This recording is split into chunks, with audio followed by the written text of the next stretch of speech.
Yes, again, alright mga minamahal, Alicia ninyo, nagbabalik muli para sa ating panibagong video. So, ngayon nga po, nagbanta. Oo, ito nga pong Duterte Alliance. Nagbanta ang mga kupal. Can you imagine, ha? Hindi pa nga naupo si Vice President Sara Duterte, itong kanyang mga minions, nagbabanta na ganyan talaga sila katitindi. Ganyan talaga yung mga apog nila, mga minamahal.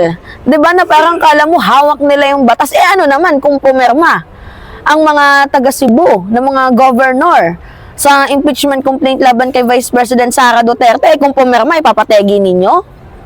Is that a threat? So ngayon, ito. Okay, basahin natin. Ayan ang mga minamahal.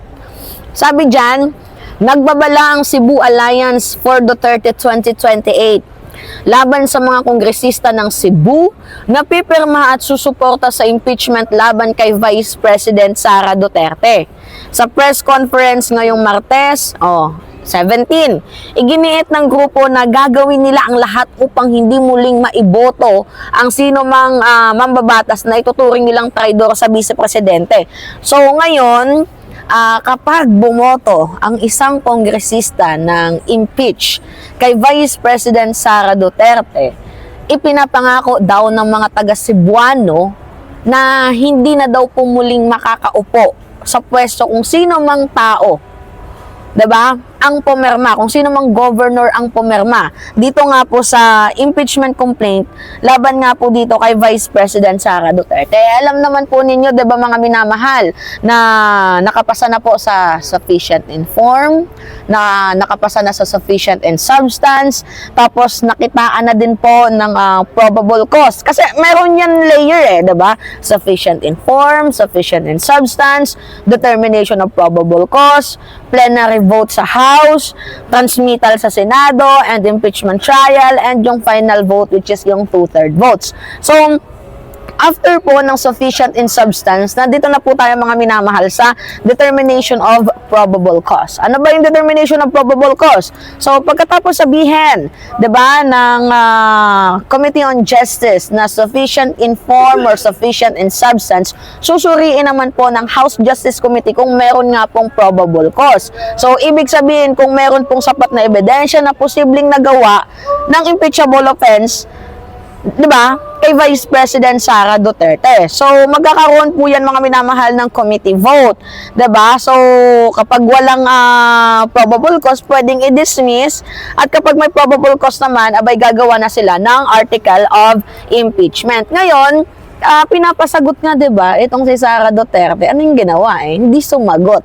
'Di ba? At actually sumagot sila, pero mayroong may quotation sila na parang dapat i-dismiss Kinemi Eclavush. Parang ganun daw mga minamahal, which is bakit i-dismiss ang impeachment mo? 'Di ba? Nasasabihin niyo na hindi naman daw po nasunod na naman yung due process. Ano bang due process ang hinahanap ni Vice President Sara Duterte? Ano pa bang due process ang kanyang hinahanap? Ano pa bang gusto niyang mangyari? Mga minamahal. 'Di ba? So ngayon, sabi dito, ang sinumang Cebuanong lawmakers na pipirma sa impeachment na ito ay tila pumirma na rin sa sarili nilang political death warrant. So meaning to say, mga minamahal, nandun na yung pagtitreat na sige, pumirma ka sa impeachment complaint. Kumbaga, ending na yan ng political career mo. 'Di ba? Talaga nga naman itong mga na to, no? Itong mga Duterte Alliance na to. Ito yan kasi mga minamahal Pakita ko sa inyo. Ito yan siya, yan, nagbanta. Diba kita nyo? Basahin natin. Sabi dito, any Cebuano lawmakers who signed this impeachment signs their own political death warrant. Sabi ng Cebu Alliance for Duterte 2028. Diba? Pag talaga, pag salitang Duterte talaga, mga minamahal, talagang mga parang entitled, feeling above the law, 'di ba? Parang they are bending the law.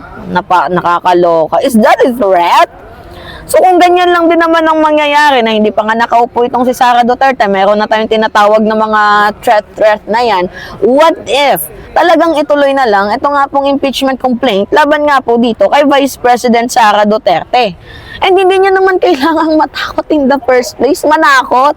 Para nga po dito sa mga minions ni Vice President Sara Duterte, hindi nyo kailangang manakot. 'Di ba? Sa kung sino man, hindi nyo kailangan kaming takutin. Dahil kung talagang wala namang nakikitang probable cause, madidismiss yan. Kaso kung merong makitang probable cause, hindi na natin hawak yan. Wala na tayong magagawa dyan, di ba? And hopefully, I am praying for the politician na sana they will do the right things. 'Di ba? Manindigan sila sa katarungan, manindigan sila sa accountability, manindigan sila sa public transparency para hindi naman nasasayang pera ng taong bayan. And let the procedure law take its own course. 'Di ba? And dapat mga minamahal, hindi tayo nagde-divide because of politics. Politics should not be the battlefield of the Filipino people. Yung mga politiko dapat yung nag-aaway-away diyan, hindi tayo. Dahil at the end of the day, kung titingnan ninyo, ang nagbe-benefits din diyan, yung mga politiko. Kaya wag kayong yung nasobrahan sa kain ninyo sa isang politician, yung parang nasobrahan na kayo sa pagsusuporta, nasobrahan na kayo sa kung ano-ano yung ginagawa ninyo. 'Di ba? So, wag ganon. Yung parang ginawa nyo na silang patron. Ginawa nyo na silang mundo. 'Di ba? Anyway, mga minamahal, ano yan? Director ka? Oo, Duterte Alliance. Director ka? Kaya mong pagdesisyonan lahat? 'Di ba? Takot kayo? Kasi alam ninyong posibleng ma-impeach ulit si Vice President Sara Duterte. Nangyari na yan noon. At inuulit na lang yan ngayon. Diba kung hindi man natin mabuo yung 215 votes again, ang kailangan lang naman 1/3, 105 votes. Gets ninyo mga minamahal? At hindi kayo yung makakapag-decide dyan. Even takutin nyo pa yung mga kongresista na yan. Hindi nga sila natakot Nung si Sara Duterte nag-announce, tingnan ninyo, sa House Justice Committee, 54-1? 54-1-1? Hindi nga sila natakot Diba?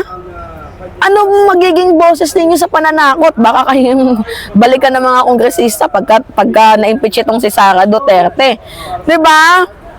Kaya ito yung sinasabi ko, that's what we need in the Philippines. Leadership, change leadership.